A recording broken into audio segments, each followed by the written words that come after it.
Existe um tipo de bondade que o mundo moderno não entende mais, um tipo de generosidade que não espera retorno, que não calcula vantagens, que simplesmente age porque o coração manda, porque a consciência exige, porque a fé ensina que devemos fazer o bem sem olhar a quem.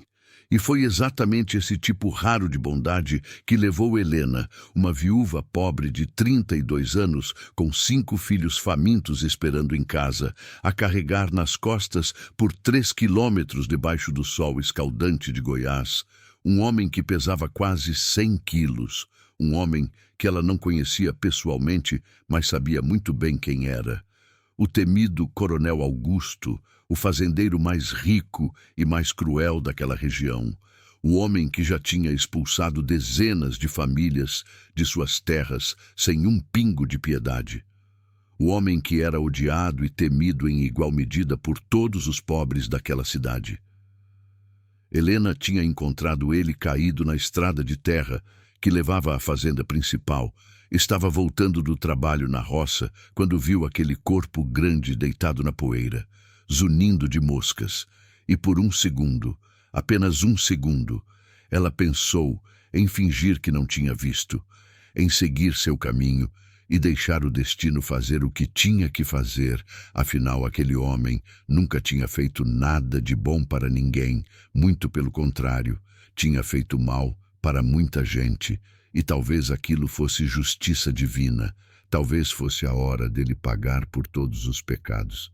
Mas Helena não conseguiu dar mais que 2 passos antes de voltar, antes de se ajoelhar ao lado daquele homem e perceber que ele ainda estava vivo, que o peito subia e descia com dificuldade, que ele estava tendo um ataque cardíaco, que se ela não fizesse nada, ele ia morrer ali mesmo. E naquele momento, naquela fração de segundo em que ela tinha que decidir entre a justiça humana e a misericórdia divina, Helena escolheu a misericórdia, colocou aquele homem pesado nas costas magras, ignorou a dor que explodiu na coluna, ignorou o suor que escorria queimando os olhos, ignorou as pernas que tremiam ameaçando desistir e começou a caminhar 1 passo de cada vez rumo à cidade que ficava a 3 quilômetros dali. Ela caminhou sob o sol das 2 da tarde, o mais quente do dia, caminhou ouvindo o homem gemer inconsciente, caminhou sentindo as próprias forças acabarem, mas sem parar, porque ela sabia que se parasse não ia conseguir levantar de novo. E finalmente, depois de quase 2 horas de caminhada que pareceram 2 eternidades, ela chegou à porta do pequeno hospital da cidade e gritou por socorro antes de desabar no chão junto com o corpo do coronel. E foi assim, com esse ato de bondade incompreensível, com esse gesto de misericórdia que ninguém esperava, que começou uma história que mudaria 2 vidas completamente, que provaria mais uma vez que Deus escreve certo por linhas tortas, que não existe bondade desperdiçada no universo, que todo ato de amor deixa marcas que vão muito além do que podemos imaginar. Antes de continuarmos, eu preciso saber de você que está me ouvindo agora, de qual cidade você está nos acompanhando, se você está ouvindo de Goiânia, de Brasília, de Anápolis, de São Paulo, do Rio de Janeiro, de qualquer lugar deste Brasil imenso. Deixe seu like agora. Mostre que você faz parte desta comunidade de pessoas que ainda acreditam na bondade, que ainda acreditam que fazer o bem vale a pena mesmo quando ninguém está olhando, mesmo quando não há recompensa à vista. E se você ainda não é inscrito neste canal, se inscreva agora, porque toda semana eu trago histórias verdadeiras que vão tocar sua alma, que vão te fazer acreditar de novo na humanidade, que vão te lembrar que milagres ainda acontecem quando a gente menos espera. Agora vamos descobrir juntos o que aconteceu depois que Helena salvou a vida do homem mais cruel da região. Vamos ver como a bondade pode transformar até o coração mais endurecido. Vamos aprender lições que vão ficar com você para sempre. Estamos no ano de 1993.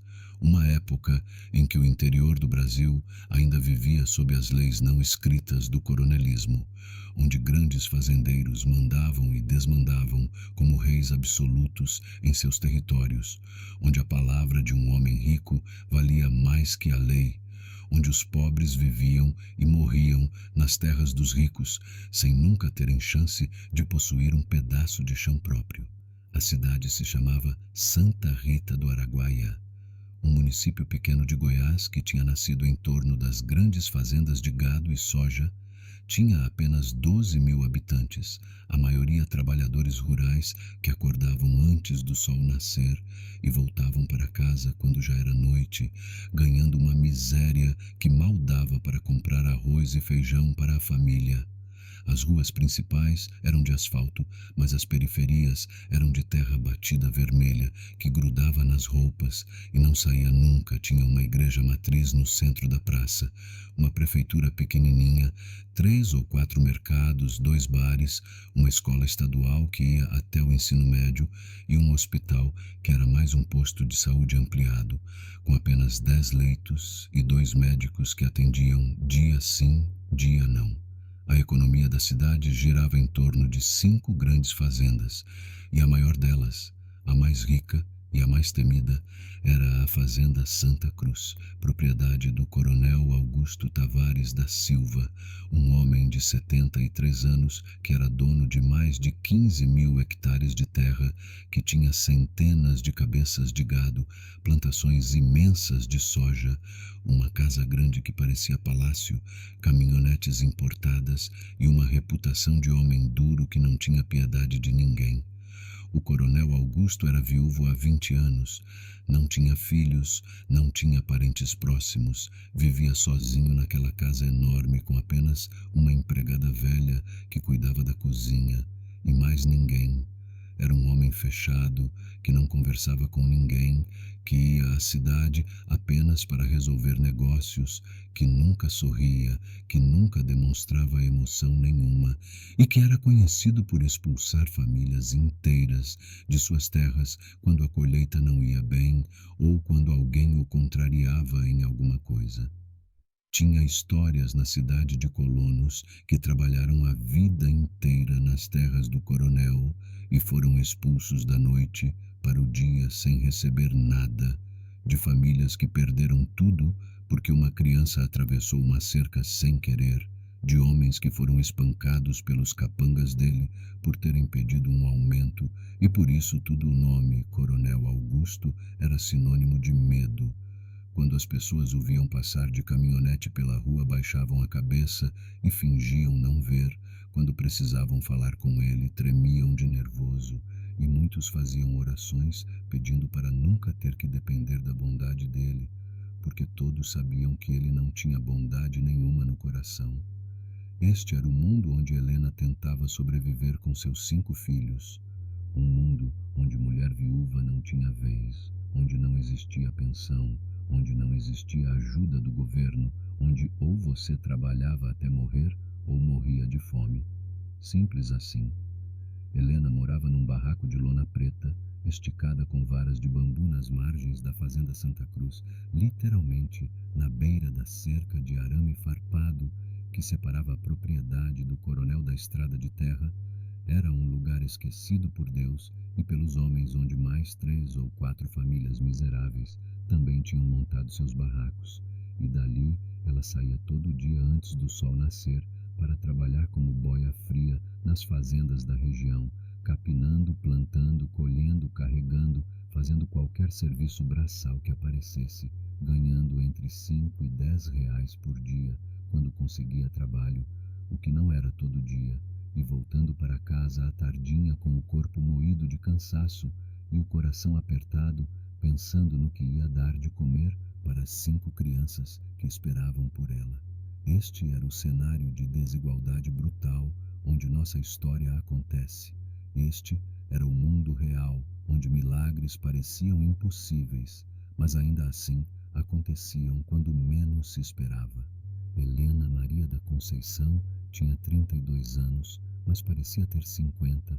O rosto marcado pelo sol inclemente do cerrado, as mãos calejadas e rachadas de tanto trabalho pesado, o corpo magro demais porque sempre dava a maior parte da comida para os filhos, os cabelos pretos, já com alguns fios brancos aparecendo cedo demais, aquele jeito cansado de quem carrega o peso do mundo nas costas, mas não pode parar, porque tem gente dependendo dela. Helena tinha 5 filhos. O mais velho era João, 12 anos, um menino esperto e trabalhador que já ajudava a mãe sempre que podia. A segunda era Maria, 10 anos, uma menina responsável que tomava conta dos irmãos menores quando a mãe estava fora. Depois vinha Pedro, 8 anos, mais levado, mas de bom coração. Depois Ana, 5 anos, que ainda não entendia direito porque tinham que passar tanta necessidade. E a caçula era Lúcia, apenas 2 aninhos, uma criança frágil que vivia doente porque não se alimentava direito. Helena tinha casado aos 18 anos com José Carlos, um colono trabalhador e honesto que tinha uma pequenininha roça numa terra arrendada. Não eram ricos, mas também não passavam fome. Tinham uma casinha simples, mas digna, uma horta nos fundos, algumas galinhas e a esperança de um dia juntar dinheiro suficiente para comprar um pedacinho de terra própria. José Carlos era um bom homem, bom marido, bom pai. Trabalhava de sol a sol, mas sempre chegava em casa com um sorriso para os filhos, sempre tinha um carinho para a esposa, sempre sentava à mesa para jantar junto com a família, mesmo que estivesse morto de cansaço. Era um daqueles homens simples que fazem da honestidade e do trabalho a razão de viver, que acreditam que se você trabalhar duro e for honesto as coisas vão melhorar, que Deus recompensa quem faz a coisa certa. Helena e José Carlos eram felizes dentro das limitações que tinham. Não tinham luxo, mas tinham amor. Não tinham fartura, mas tinham o suficiente. E criavam os 5 filhos ensinando valores, ensinando respeito, ensinando fé, fazendo daquelas crianças pessoas boas, apesar de toda dificuldade. Mas a vida, como já sabemos, não respeita quem é bom ou quem é mau. A tragédia bate na porta de justos e injustos com a mesma facilidade. E foi assim que, num dia comum de trabalho, José Carlos estava dirigindo um trator velho na propriedade onde trabalhava quando o veículo capotou numa descida. O trator rolou 3 vezes e esmagou José Carlos embaixo, matando ele na hora, sem chance de despedida, sem chance de últimas palavras, sem chance de nada. Helena recebeu a notícia no meio da tarde. Estava lavando roupa no rio quando uma vizinha veio correndo e ela simplesmente desabou. Ficou ali de joelhos na margem do rio, gritando que não podia ser verdade, que Deus não podia fazer aquilo com ela, que ela não ia conseguir criar 5 filhos sozinha, mas Deus não respondeu. E quando ela finalmente se levantou e foi identificar o corpo do marido no necrotério improvisado da cidade, a realidade caiu sobre ela como uma tonelada de tijolos. Ela estava viúva aos 32 anos, com 5 filhos para criar, sem dinheiro, sem casa própria, sem nada além da própria força de vontade e uma fé que seria testada até o limite nos meses seguintes. O enterro de José Carlos foi num sábado chuvoso, o céu pesado como se a própria natureza estivesse de luto. Tinha pouca gente no cemitério porque família pobre enterra rápido e sem muito alarde. Não tem dinheiro para velório demorado, para coroas de flores, para as formalidades que os ricos fazem. Helena ficou ali, na beira daquela cova rasa, sendo cavada na terra vermelha molhada, segurando Lúcia no colo e com as outras 4 crianças agarradas na saia dela, todos chorando, todos sem entender direito como a vida tinha virado de cabeça para baixo de uma hora para outra. Helena não chorou no enterro, ficou ali parada, feito estátua, olhos secos, mas com aquela dor muda que dói mais que qualquer choro. E quando os homens começaram a jogar terra sobre o caixão simples de madeira barata, ela fechou os olhos e fez uma promessa silenciosa. Prometeu para José Carlos que ia cuidar dos filhos dele, que ia dar jeito, que não ia deixar nenhum passar fome, que ia trabalhar no que fosse preciso, que ia ser forte por eles. Mas o que Helena não sabia é que a tragédia estava apenas começando, porque 3 dias depois do enterro apareceram os irmãos de José Carlos na portinha da casa dela. Eram 3 homens que nunca tinham dado a mínima para o irmão quando ele era vivo, que nunca ajudaram em nada, que só apareciam quando queriam pedir dinheiro emprestado, e eles chegaram com uma notícia devastadora. Disseram que a terra onde José Carlos trabalhava era arrendada em nome dele, que agora que ele tinha morrido, o contrato estava cancelado, que o dono da terra queria a propriedade de volta e que Helena tinha 1 semana para sair dali. Helena tentou argumentar. Disse que os filhos tinham direito de continuar, que ela ia trabalhar em dobro para pagar o arrendamento, mas os cunhados não quiseram nem ouvir. Disseram que aquilo era assunto de homem, que mulher viúva não tinha como tocar uma roça, que ela estava atrapalhando e que se não saísse por bem, eles iam chamar a polícia para tirar ela à força. E não parou por aí. Os 3 irmãos ainda tiveram a cara de pau de dizer que tinham direito às ferramentas que José Carlos tinha deixado. Ao pouco gado que ele possuía, diziam que, como homens da família, eram eles os herdeiros legítimos, e Helena, que não entendia nada de lei, que era uma mulher simples e sem estudo, não conseguiu se defender, não sabia que tinha direitos, não sabia que podia ir atrás da justiça, e acabou aceitando tudo calada, vendo aqueles homens gananciosos levarem embora as últimas coisas de valor que o marido tinha deixado. O arado, a carroça, as 3 vacas leiteiras, tudo. Em 1 semana, Helena juntou os trapos que conseguiu, colocou as crianças numa carroça emprestada por um vizinho que teve pena e saiu daquela casinha onde tinha sido feliz, onde tinha criado os filhos, onde tinha construído memórias e foi parar justamente naquele barraco de lona preta nas margens da Fazenda Santa Cruz, num pedaço de terra que ninguém queria, porque não prestava para nada, terra seca e pedregosa onde nem mato crescia direito, mas que pelo menos era de graça. Ninguém ia expulsar ela de lá, porque ninguém se importava com aquele lugar esquecido. E foi assim que Helena e os 5 filhos começaram a nova vida, dormindo num colchão velho no chão de terra batida, cozinhando em fogueira improvisada com lenha que João recolhia pelo caminho, bebendo água de um riacho que ficava a 200 metros dali, usando mato como banheiro, vivendo como bichos, como menos que bichos, mas ainda assim vivendo, ainda assim acordando todo dia e seguindo em frente porque não tinha alternativa, porque desistir significava morrer. E Helena tinha prometido para o marido morto que ia cuidar dos filhos dele, acontecesse o que acontecesse. Os meses que se seguiram foram os mais difíceis da vida de Helena.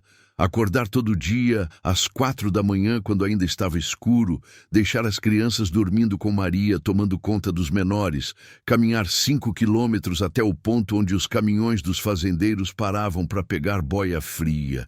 Ficar ali, na beira da estrada, junto com dezenas de outros trabalhadores desesperados, e torcer para ser escolhida, porque nem todo dia tinha trabalho para todo mundo. Os fazendeiros passavam de caminhonete e apontavam: você, você e você, e os escolhidos subiam na carroceria e os rejeitados voltavam para casa de mãos vazias e estômago vazio. Helena era mulher. E isso já era uma desvantagem, porque os fazendeiros preferiam homens para o trabalho pesado, mas ela era forte, era esforçada, e quando conseguia ser escolhida, trabalhava em dobro para provar que valia a pena, capinava mais rápido que qualquer homem, carregava sacos de 50 quilos nas costas sem reclamar. Ficava sob o sol das 10 da manhã às 5 da tarde, sem parar para descansar. Tudo para garantir aqueles míseros 8 ou 10 reais da diária, que às vezes o fazendeiro ainda descontava alguma coisa, inventando qualquer desculpa.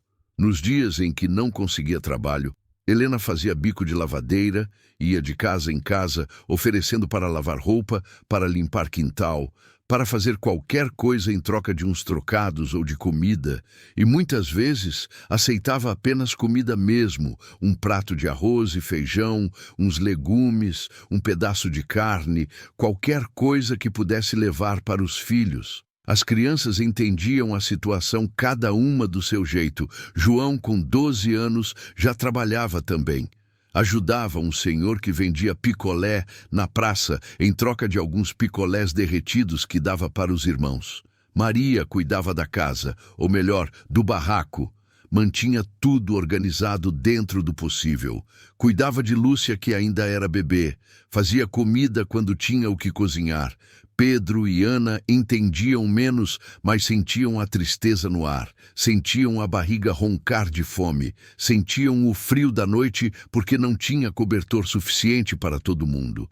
E Lúcia, a pequena Lúcia de 2 anos, começou a definhar. A criança, que já era frágil, ficou ainda mais magra. Vivia com febre, com tosse, com diarreia, e Helena sabia que era desnutrição, sabia que a filha estava morrendo devagar por falta de alimentação adequada. Mas o que ela podia fazer?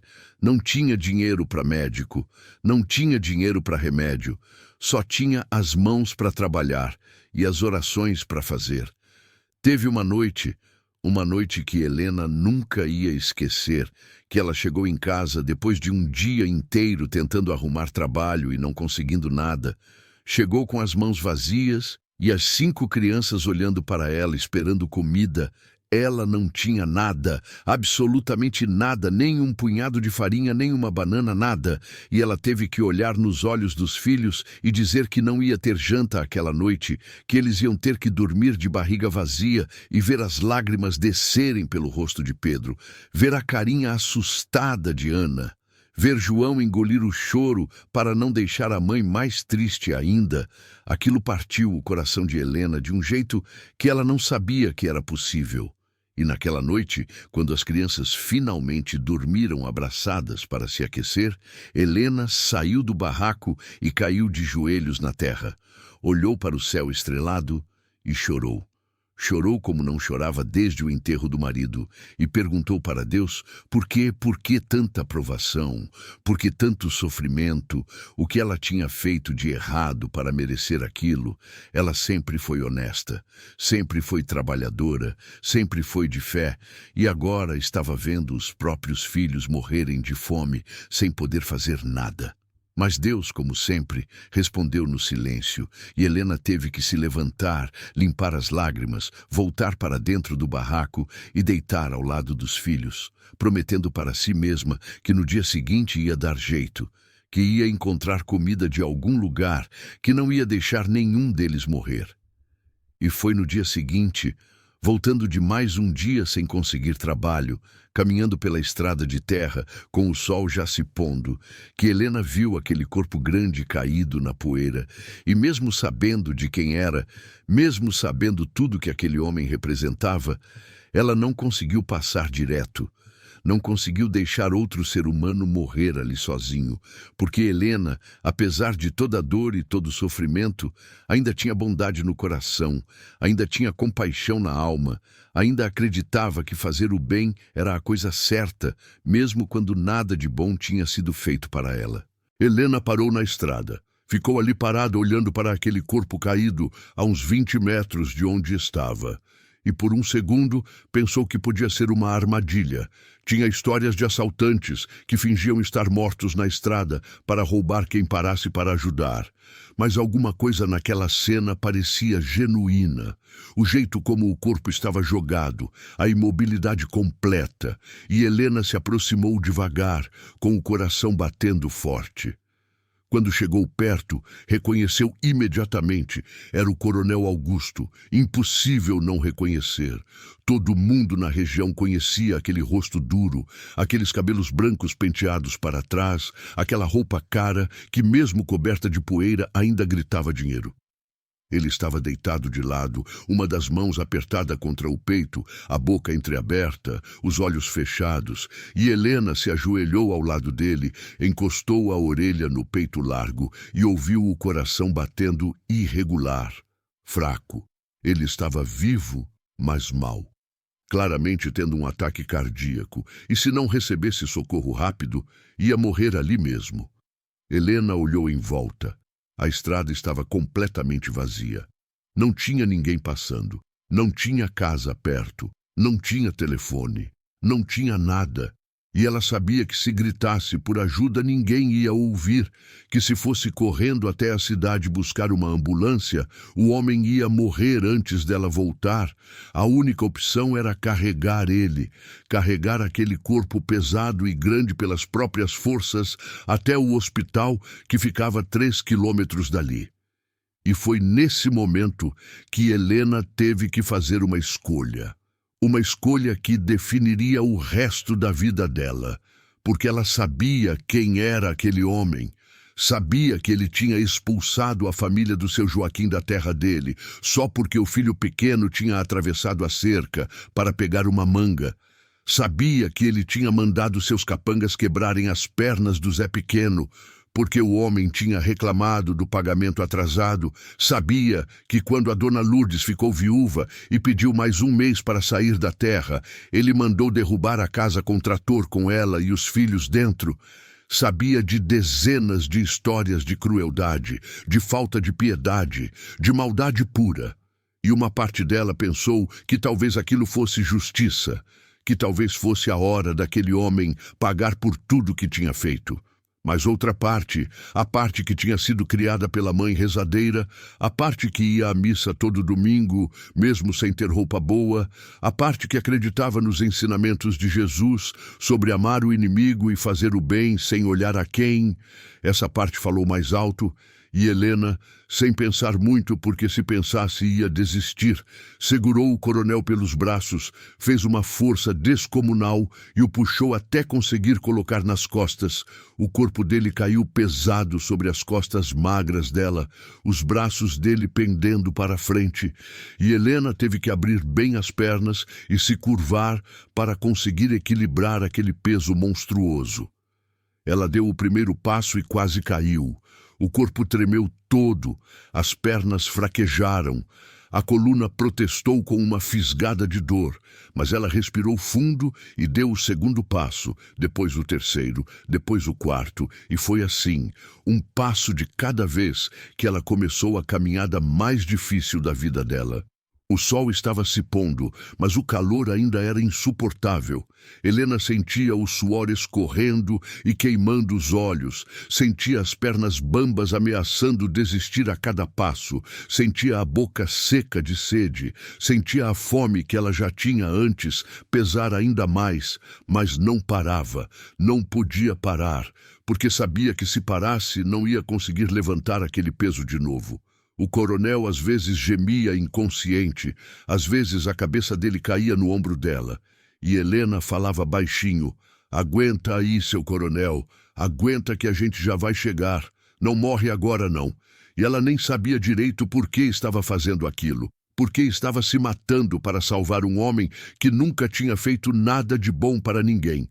Mas alguma coisa dentro dela dizia que era a coisa certa, que ela não podia deixar um ser humano morrer, por mais cruel que ele fosse, que isso não era decisão dela.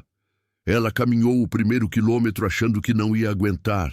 Caminhou o 2º quilômetro com as pernas tremendo tanto que quase caiu 3 vezes.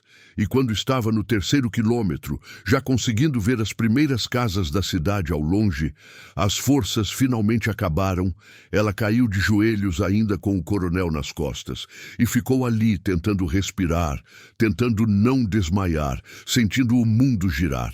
Mas nessa hora passou uma carroça. O seu mané que vendia lenha viu a cena e parou assustado. Desceu correndo e ajudou Helena a colocar o coronel na carroça. E os dois foram o resto do caminho até o hospital. Helena sentada na beira da carroça, quase desmaiando de exaustão, mas com aquela sensação estranha de ter feito a coisa certa, de ter salvado uma vida, mesmo que fosse a vida de quem não merecia. O hospital da cidade era pequeno e precário, mas tinha o Dr. Severino, um médico velho e experiente que imediatamente reconheceu os sinais do infarto, mandou colocar o coronel numa maca, aplicou os medicamentos de emergência e disse que ele tinha chegado a tempo, mais meia hora, e teria sido tarde demais. Helena ficou ali no corredor do hospital, sentada num banco duro, o corpo todo doendo, a roupa ensopada de suor, a mente confusa tentando processar o que tinha acabado de fazer. E foi só nesse momento que ela lembrou dos filhos. Lembrou que eles estavam esperando ela em casa, que já estava escurecendo e ela não tinha aparecido. Que eles deviam estar preocupados, mas ela não tinha forças para se levantar ainda. Precisava de uns minutos para recuperar o fôlego. Foi quando apareceu o Dr. Severino. Ele se sentou ao lado dela e disse: "Você salvou a vida dele, você sabe disso. Ele não tinha como sobreviver se você não tivesse trazido ele aqui. Você é uma heroína." Helena deu um sorriso fraco e disse que tinha só feito o que qualquer pessoa faria. Mas o doutor balançou a cabeça e disse: "Não, qualquer pessoa não faria. Não para o coronel Augusto. Metade da cidade ia preferir ver ele morrer. E você, justamente você que tem todo motivo para odiar ele, foi quem salvou." Helena não entendeu o que o doutor quis dizer com justamente ela. E ele explicou: "Eu sei quem você é, Helena. Todo mundo sabe da sua história. Todo mundo sabe que você e seus filhos estão passando necessidade. E todo mundo sabe também que se o coronel quisesse, ele podia ajudar, mas nunca ajuda ninguém. Ele tem terra sobrando, tem dinheiro sobrando, mas nunca deu nem um prato de comida para quem está passando fome." Helena apenas deu de ombros. Disse que isso não importava, que vida era vida, que ela não ia deixar ninguém morrer por vingança ou por mágoa, e o doutor apertou o ombro dela com carinho e disse que o mundo precisava de mais gente como ela. Helena ficou ali mais uns 20 minutos até conseguir forças para se levantar. E quando estava saindo, o doutor perguntou se ela não ia esperar o coronel acordar. Ela disse que não, que precisava voltar para casa, para os filhos, que ele ia ficar bem e era só o que importava. Mas o que Helena não sabia é que dentro daquele quarto, deitado naquela cama hospitalar com os aparelhos apitando, o coronel Augusto já estava acordado. Tinha acordado há uns 10 minutos, mas ainda não tinha chamado ninguém. Estava ali deitado, ouvindo a conversa do doutor com Helena lá fora. Tinha ouvido tudo. Tinha ouvido que ela o tinha carregado por 3 quilômetros. Tinha ouvido que ela estava passando fome com os filhos. Tinha ouvido que todo mundo esperava que ela deixasse ele morrer, mas ela não deixou. 2 dias depois, quando o coronel recebeu alta e voltou para casa, ele mandou um dos seus capangas descobrir onde Helena morava, quem ela era, toda a história dela. E quando o capanga voltou com as informações, contou sobre o marido morto, sobre os 5 filhos, sobre o barraco de lona, sobre a vida miserável que ela levava, o coronel ficou ali sentado na sua poltrona cara na sala enorme da Casa Grande, em silêncio, processando aquilo tudo. No 3º dia, ele mandou chamar Helena. O capanga foi até o barraco dela e disse que o patrão queria falar com ela. E Helena sentiu o coração apertar. Pensou que ia ser expulsa dali. Pensou que ele ia mandar ela sair das margens da fazenda, mas não tinha escolha. Foi até a Casa Grande com medo. Subiu os degraus da varanda enorme, entrou na sala de pé direito alto e móveis de madeira nobre, e encontrou o coronel Augusto sentado numa poltrona, já recuperado, forte de novo, e ele olhou para ela com aqueles olhos frios e disse: "Você me salvou." Helena confirmou com a cabeça, disse que sim, e ele continuou: "Por quê? Todo mundo me odeia. Você tinha todo motivo para me deixar morrer. Por que você me salvou?" E Helena, com aquela simplicidade de quem não sabe mentir, disse: "Porque era a coisa certa, porque o senhor é um ser humano e ninguém merece morrer sozinho na estrada, porque minha mãe me ensinou que a gente ajuda quem precisa, independente de quem seja." O coronel ficou em silêncio por longos segundos. Depois pegou a carteira, tirou R$ 50, estendeu para Helena e disse: "Tome, é para pagar pelo trabalho." E foi nessa hora que Helena fez algo que surpreendeu até ela mesma. Recusou o dinheiro. Disse que não tinha feito aquilo por dinheiro, que tinha feito por caridade cristã, e que se ele estava oferecendo o pagamento é porque não tinha entendido nada. O rosto do coronel ficou vermelho de raiva. Ele se levantou da poltrona e gritou: "Como você ousa me dar sermão? Sai daqui agora, antes que eu mande você embora dessa terra." Helena não disse mais nada, apenas virou as costas e saiu. E o coronel ficou ali parado, tremendo de raiva, mas também, pela primeira vez em décadas, sentindo algo que ele não sentia há muito tempo: vergonha. Os dias seguintes foram estranhos para o coronel Augusto. Ele tentou voltar para sua rotina normal, acordar, tomar café, olhar os livros da fazenda, dar ordens para os capangas, almoçar sozinho, dormir cedo. Mas algo tinha mudado, algo que ele não conseguia identificar direito, mas que estava incomodando, uma inquietação que não o deixava em paz. Ele se pegava pensando em Helena, na cara de cansaço dela, nas roupas velhas e remendadas, no jeito simples como ela tinha falado que era a coisa certa. E ele se perguntava quando tinha sido a última vez que ele tinha feito a coisa certa, quando tinha sido a última vez que ele tinha ajudado alguém sem esperar nada em troca. E não conseguia lembrar, literalmente não conseguia lembrar de uma única vez. O coronel Augusto não tinha nascido rico, isso ele sabia muito bem. Tinha nascido pobre, filho de colono. Tinha crescido trabalhando de sol a sol na terra dos outros. Tinha passado fome na infância. Tinha visto o pai ser humilhado por patrões cruéis. E quando jovem, tinha jurado para si mesmo que um dia ia ser rico, que ia ter terra própria, que nunca mais ninguém ia mandar nele. E ele tinha conseguido. Tinha trabalhado como um animal. Tinha juntado dinheiro centavo por centavo. Tinha comprado a primeira terra, depois a segunda. Tinha casado com a filha de um fazendeiro falido e herdado mais terras ainda. Tinha expandido, tinha prosperado. E no processo tinha se transformado exatamente naquilo que ele odiava quando jovem. Tinha se tornado o patrão cruel, o homem que não tinha piedade, o homem que via os pobres como ferramentas descartáveis. Ele nunca tinha parado para pensar nisso, nunca tinha se questionado, mas agora, depois de quase morrer, depois de ser salvo por uma mulher que tinha todas as razões para odiá-lo, ele estava sendo forçado a olhar para si mesmo, e o que via não era bonito. Uma semana depois do encontro na Casa Grande, o coronel mandou o capanga de confiança investigar mais sobre Helena. Queria saber tudo, cada detalhe. E o capanga voltou com informações que apertaram ainda mais o coração dele. A filha menor estava muito doente, a família inteira estava passando fome de verdade, o menino mais velho estava trabalhando em vez de estudar. A situação era desesperadora. E foi naquela noite, deitado na cama enorme e vazia da Casa Grande, que o coronel Augusto teve uma memória que ele tinha enterrado há décadas. Lembrou de quando ele mesmo era criança. Lembrou de uma tarde que seu pai chegou em casa sangrando porque o patrão tinha mandado bater nele por causa de um atraso na entrega da colheita. Lembrou da mãe chorando, lembrou de passar 3 dias sem comer porque o pai tinha ficado ferido demais para trabalhar. Lembrou de ir até a casa grande do fazendeiro rico e pedir ajuda.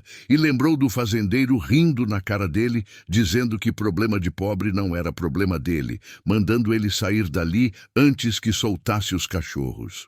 E o coronel, ali deitado na escuridão do quarto, percebeu com horror que ele tinha se tornado aquele fazendeiro, que ele estava fazendo com os outros exatamente o que tinham feito com ele e sua família, e pela primeira vez em mais de 40 anos, desde a morte da esposa, o coronel Augusto chorou. Na manhã seguinte, ele acordou com a decisão tomada. Tomou café, vestiu roupa de trabalho, pegou a caminhonete e foi até o barraco de Helena.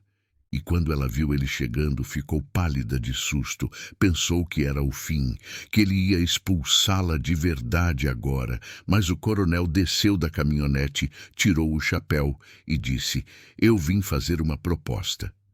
Helena ficou em silêncio esperando. E ele continuou: "Você me salvou a vida e eu fui grosseiro com você. Fui ingrato. Fui tudo que eu não devia ser e eu quero reparar isso. Eu tenho uma casa pequena que não está sendo usada dentro da fazenda. Casa de antigo administrador. Tem 3 quartos, cozinha, banheiro, água encanada, luz elétrica. E eu quero que você e seus filhos morem lá sem pagar nada. E além disso, eu quero contratar você para trabalhar como cozinheira na casa grande, salário fixo, comida garantida para você e para as crianças." Helena ficou sem fala, achou que tinha entendido errado, e o coronel repetiu tudo de novo, deixando claro que não era caridade, que era um trabalho, que ela ia ter que cozinhar e cuidar da casa, mas em troca ia ter dignidade, ia ter teto, ia ter comida, ia poder colocar os filhos na escola. E Helena, com lágrimas escorrendo pelo rosto, apenas conseguiu sussurrar: "Por quê? Por que o senhor está fazendo isso?" E o coronel Augusto, olhando nos olhos daquela mulher que tinha salvado a vida dele, sem esperar nada em troca, respondeu: "Porque você me lembrou de algo que eu tinha esquecido há muito tempo, que ser humano não é sobre quanto dinheiro você tem, é sobre o que você faz com ele. E eu passei a vida inteira juntando riqueza, mas sendo um homem pobre de espírito, e talvez, só talvez, ainda dê tempo de eu consertar isso." A mudança aconteceu naquela mesma semana. O coronel mandou seus empregados limparem e arrumarem a casa do antigo administrador. Era uma construção simples, mas sólida. Paredes de tijolo, telhado bom, chão de cimento liso. Tinha 3 quartos pequenos, mas suficientes. Uma cozinha com fogão de verdade, um banheiro com chuveiro funcionando e até uma varandinha nos fundos com vista para o pasto. Quando Helena e os 5 filhos entraram naquela casa pela primeira vez, foi como entrar no paraíso. As crianças correram pelos cômodos gritando de alegria. Lúcia deu risada pela primeira vez em meses. João ficou parado no meio da sala com lágrimas nos olhos e Helena caiu de joelhos ali mesmo e agradeceu a Deus. Agradeceu com toda a força da alma, porque finalmente eles tinham um lar de verdade. O coronel providenciou móveis básicos, camas, um guarda-roupa, mesa e cadeiras. E no primeiro dia de trabalho, Helena acordou cedo. Deixou as crianças arrumadas e foi até a casa grande com o coração apertado de nervoso. Mas o coronel foi gentil, mostrou onde ficava tudo, explicou o que ele gostava de comer e disse que se ela precisasse de qualquer coisa, era só pedir. Helena cozinhou o melhor almoço que conseguiu: arroz, feijão, um frango assado, salada. E quando o coronel provou, elogiou de verdade, disse que estava uma delícia, melhor do que qualquer coisa que ele tinha comido nos últimos anos, e Helena sorriu orgulhosa. Os dias foram passando e uma rotina foi se estabelecendo. Helena trabalhava na casa grande de manhã e tarde, preparava as refeições, limpava os cômodos, cuidava da roupa, e o coronel aos poucos foi se abrindo com ela. Começaram a conversar durante o almoço. Ele perguntava dos filhos e ela contava com orgulho. Ele falava sobre a fazenda e ela ouvia interessada, e devagar, muito devagar, aqueles 2 seres humanos tão diferentes começaram a construir algo parecido com amizade.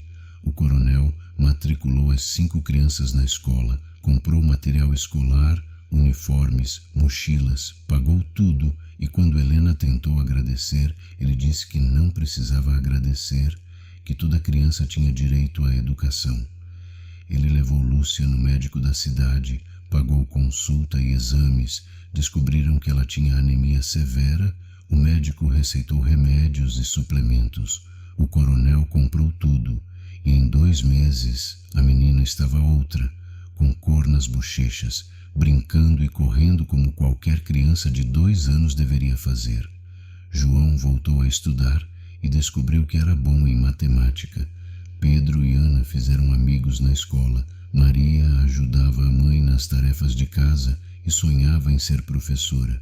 E o coronel Augusto, aquele homem duro e fechado que todo mundo temia, começou a mudar, começou a sorrir de vez em quando, começou a brincar com as crianças quando elas apareciam na casa grande, começou a perguntar como tinha sido o dia de escola, começou a trazer doces para elas, e as crianças perderam o medo dele, começaram a chamá-lo de Vô Augusto, e ele não corrigiu, deixou, e no fundo gostava. 3 anos se passaram, 3 anos de transformação para todos. Helena prosperou, ganhou peso, voltou a sorrir. As rugas de preocupação do rosto foram substituídas por rugas de sorriso. As crianças cresceram saudáveis e estudando, e o coronel, agora com 76 anos, estava mais leve, mais em paz, menos amargo. Ele começou a tratar melhor os empregados da fazenda, aumentou salários, melhorou as condições de trabalho, parou de expulsar famílias por motivos bobos, e a reputação dele na cidade começou a mudar. As pessoas começaram a dizer que o coronel tinha amolecido, que tinha ficado bonzinho na velhice, e ele não se importava, deixava falarem. Uma tarde ele chamou Helena na sala, disse que tinha uma coisa para discutir, e ela ficou nervosa, achando que tinha feito algo errado, mas ele disse: Helena, eu não tenho filhos, não tenho família, eu já estou velho, já vivi mais do que esperava, e eu andei pensando muito sobre o que vai acontecer com tudo isso quando eu morrer, quem vai ficar com a fazenda, com as terras, com tudo que eu juntei na vida. Helena não sabia o que dizer, então apenas ficou em silêncio, e o coronel continuou: eu mudei o testamento, eu dividi a fazenda, metade vai para uma fundação que vai ajudar famílias pobres da região, e a outra metade, esta casa onde você mora, mais 50 hectares de terra ao redor, e uma quantia em dinheiro, vai para você e seus filhos. Helena ficou em choque, tentou recusar, disse que não podia aceitar, que era demais, mas o coronel levantou a mão e disse: você salvou minha vida, Helena, e não estou falando só de me carregar até o hospital, estou falando de me salvar de verdade, de me mostrar que ainda havia bondade no mundo, de me lembrar de quem eu era antes de me transformar num monstro. Você me deu uma segunda chance de ser humano, e isso não tem preço, e se você não aceitar, eu vou ficar muito ofendido. Helena chorou, abraçou aquele velho teimoso e disse que aceitava, não por ela, mas pelos filhos, para dar um futuro melhor para eles. O coronel morreu 2 anos depois, aos 78, de causas naturais. Dormiu e não acordou mais. E o enterro dele foi diferente de qualquer enterro que Santa Rita do Araguaia já tinha visto, porque pela primeira vez as pessoas choraram de verdade a morte do coronel Augusto. Choraram o homem que ele tinha se tornado nos últimos anos, o homem que tinha aprendido a ser bom antes de morrer. Helena e os 5 filhos estavam na primeira fila do velório, e quando chegou a hora de fechar o caixão, Helena colocou a mão no ombro dele e sussurrou: obrigada por tudo, vô Augusto. Obrigada por ter me dado a chance de salvar você. E obrigada por ter me salvado também. E assim, chegamos ao final de mais uma história verdadeira de redenção e transformação, meus queridos ouvintes.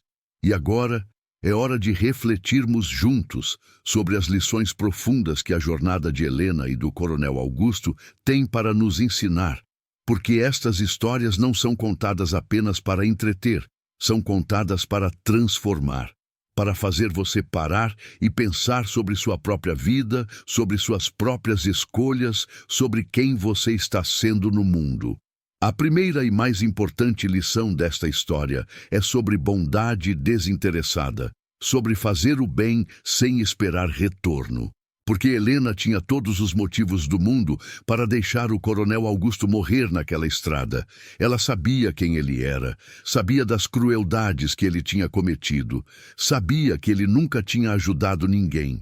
E ainda assim, ela escolheu salvá-lo, Não porque ele merecia, mas porque era a coisa certa a fazer. Porque a bondade verdadeira não mede o valor de quem recebe. A bondade verdadeira age porque é isso que define quem nós somos, não quem o outro é. E essa é uma lição que muita gente precisa aprender hoje em dia, numa época em que tudo é calculado, em que as pessoas só fazem algo esperando receber algo em troca, em que a generosidade virou moeda de troca. Helena nos lembra que a bondade mais pura é aquela que não espera nada, que age apenas porque o coração manda, porque a consciência exige, porque a fé ensina. A segunda grande lição é sobre transformação, sobre nunca ser tarde demais para mudar. Porque o Coronel Augusto tinha 73 anos, quando foi forçado a olhar para si mesmo e perceber o monstro em que tinha se tornado. 73 anos de dureza, de crueldade, de egoísmo. E ele podia ter escolhido continuar do mesmo jeito, podia ter ignorado a lição que Helena estava lhe ensinando. Mas ele não ignorou. Ele teve a humildade de reconhecer que estava errado, teve a coragem de mudar.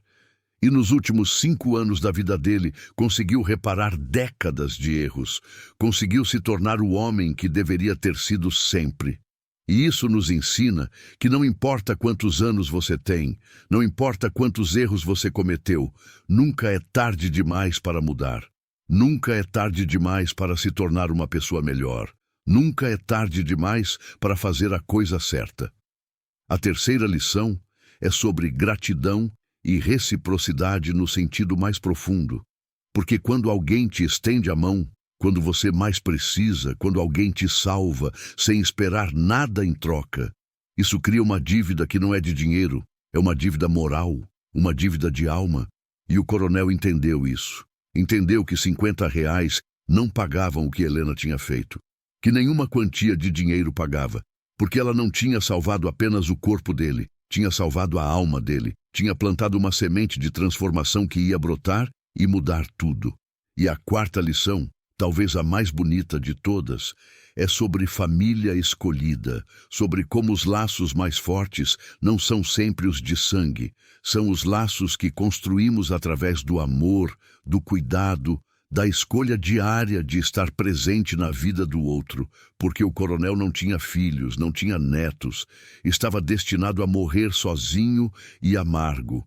Mas Helena e as 5 crianças se tornaram a família dele. Não porque tinham obrigação, mas porque escolheram, porque o amor verdadeiro não nasce. Ele se constrói tijolo por tijolo através de atos de bondade, de momentos compartilhados, de cuidado mútuo. E agora eu te pergunto, você que está me ouvindo, você que chegou até o final desta história, quantas vezes você deixou de ajudar alguém porque achou que a pessoa não merecia? Quantas vezes você calculou se valia a pena estender a mão? Quantas vezes você endureceu o coração porque a vida te machucou e você decidiu que não ia mais se importar? E quantas bênçãos você perdeu por causa disso? Quantas transformações você impediu? Quantas segundas chances você jogou fora? Helena poderia ter passado direto, poderia ter deixado o coronel morrer e ninguém ia culpá-la. Mas ela escolheu a bondade, e essa escolha mudou 2 vidas completamente. Tirou ela e os filhos da miséria e deu ao coronel a chance de morrer em paz, de morrer sabendo que ainda havia bondade dentro dele, que ainda havia tempo de consertar os erros, que ainda havia esperança. Então a lição final é esta: nunca subestime o poder de um ato de bondade, nunca meça o valor de ajudar alguém pelo retorno imediato, porque as recompensas da bondade não vêm sempre na forma que esperamos, não vêm sempre na hora que queremos, mas elas vêm, elas sempre vêm. Porque o universo tem uma lei invisível que diz que quem planta amor, colhe amor. Quem planta bondade, colhe bênçãos. E Deus nunca esquece de quem fez o bem sem esperar nada em troca. Se esta história tocou seu coração, se você reconheceu alguma verdade aqui que precisava ouvir, deixe seu like agora. Mostre que você faz parte desta comunidade de almas que ainda acreditam na bondade. que ainda acreditam que vale a pena ser bom, mesmo quando o mundo diz para você ser duro. Se inscreva no canal para receber toda semana histórias como esta, histórias que vão alimentar sua alma, que vão te lembrar do que realmente importa na vida, que vão te inspirar a ser uma pessoa melhor. E me conta nos comentários, você já teve a chance de ajudar alguém que não merecia? Você escolheu a bondade ou escolheu a justiça? O que aconteceu depois? Eu quero saber sua história, porque cada um de nós tem uma Helena ou um Coronel Augusto dentro de si. E compartilhar essas experiências nos torna mais fortes, mais unidos, mais humanos. Semana que vem eu volto com mais uma história verdadeira de redenção, de fé, de segundas chances. Então ative o sininho das notificações para não perder. Até lá. Lembre-se sempre, a bondade que você planta hoje pode ser a colheita que vai salvar você amanhã. O bem que você faz nunca é desperdiçado. E o amor sempre, sempre encontra um jeito de voltar para você multiplicado. Um abraço no coração de cada um e até a próxima história.